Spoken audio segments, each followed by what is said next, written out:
Organizations set up these strategies for very good reasons, but it's up to the admins, right, the people in the trenches, right, to actually make all of this work.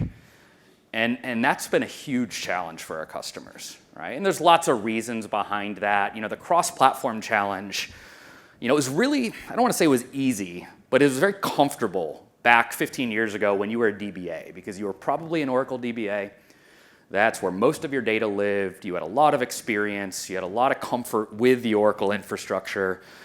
And your job, again, I don't want to say it was easy, but it was comfortable, right? Now that same DBA is being tasked with managing 3, 4, 5 different data platforms, right? Each with different sets of capabilities, each with different ways to manage the system, each with different options around HADR, each with their own security challenges. And I've heard DBAs refer to all the time. It's like, I'm a database administrator, and my organization has given me these different systems to manage, assuming that just because they're a database, they have to be managed in a similar way. And that's just simply not the case. Right? So our end users in this cross-platform hybrid role, they feel like I've got this graphic of a DBA juggling bowling pins, right? And it kind of resonates well because you've got all these different things up in the air, all these different platforms you have to manage, and no consistency between how we can do that.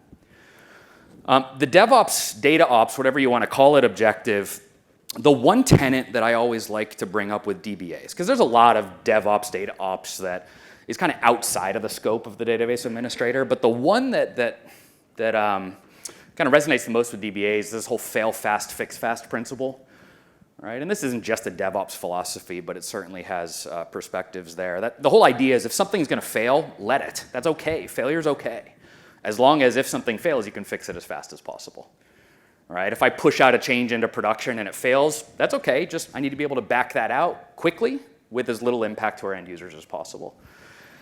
Now, that principle doesn't really resonate with DBAs, right? DBAs are notoriously risk-averse. They're notoriously careful, right? And they do everything in their power to keep things from failing. So this whole idea that failure is okay is tricky.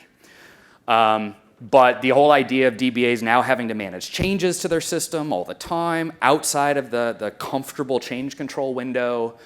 I talk a lot about sharing of information. DBAs have always been very protective of their database servers, and there's this constant fight between DBA and developer about who's wrong and who's causing a problem.